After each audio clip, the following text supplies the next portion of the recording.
ఈ కాలంలో చాలా మంది పిల్లలకు పుస్తకాలున్నది తప్పితే కడమ ముచ్చట్ల గురించి అసలుకే తెలుస్తలేదు.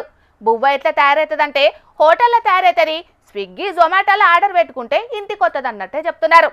గందుకే గీ బడిసార్లు గిసంటి ఉపాయం చేసిండ్రు.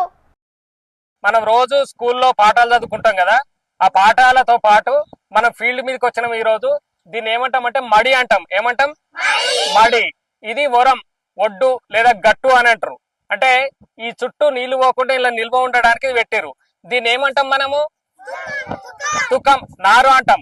ఫస్ట్ మనం ఒడ్లు తీసుకొని వచ్చి ఒక దగ్గర పోస్తే ఇప్పుడు వాళ్ళందరూ పీకుతున్నారు కదా, ఆ పీకే నారు తీసుకొచ్చి ఇలా నాటేస్తారు. నాటేసిన తర్వాత ఇది అప్పటికే 4 సార్లు దున్నుతారు ట్రాక్టర్తో. ఇప్పుడంటే ట్రాక్టర్ లేని ఇంతకు ముందు ఎడ్లతో దున్నేటోళ్ళు, ఇప్పుడు ట్రాక్టర్తో దున్నుతారు. ఇది 4-5 సార్లు దున్నిన తర్వాత మళ్ళీ ఈ నాటేస్తారు.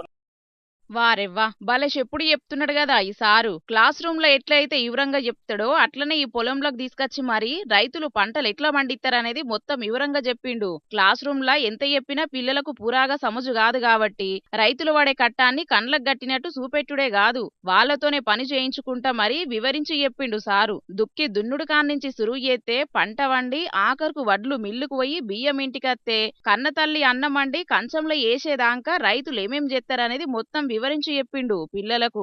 అట్లనే ఇలా నడవడానికి కష్టమైతుంది.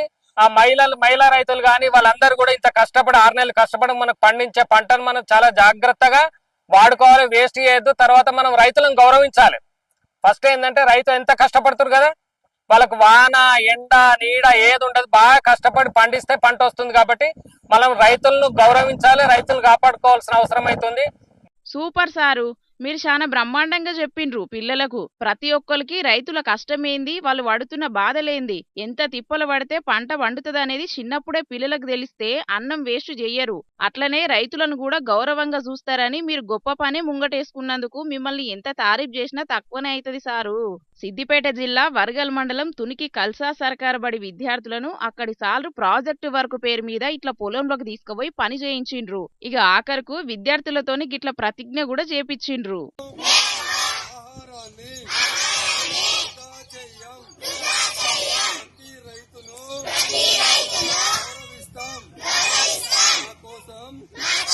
కష్టపడే రైతును కాపాడుకుంటాం. జై జవాన్ జై కిసాన్. ఈ బడి సార్లు చేసినట్టు కడుమ అన్ని సర్కారు బల్ల సార్లు కూడా ఎత్తే చిన్నప్పటి సందే పిల్లలకు అన్నింటి మీద అవగాహన వస్తది. కాబట్టి మా పిల్లలు చదివే బడి సార్లు కూడా ఇట్లనే ఎత్తే మంచిగా ఉండని అంటున్నారు ఈ ముచ్చట తెలిసినోళ్ళు. మరి ఇక గిదే కాదు, ఇట్లనే అన్ని విషయాల మీద కూడా పిల్లలను మోక మీదికి తీసుకుపోయి అవగాహన కల్పిస్తే పిల్లలకు లోక జ్ఞానం బగ్గ తెలిసేత్తది. కాబట్టి పెద్ద సార్లు గిసొంటి ఆలోచన ఎత్తే ఇంకా మంచిగా ఉంటది కదా.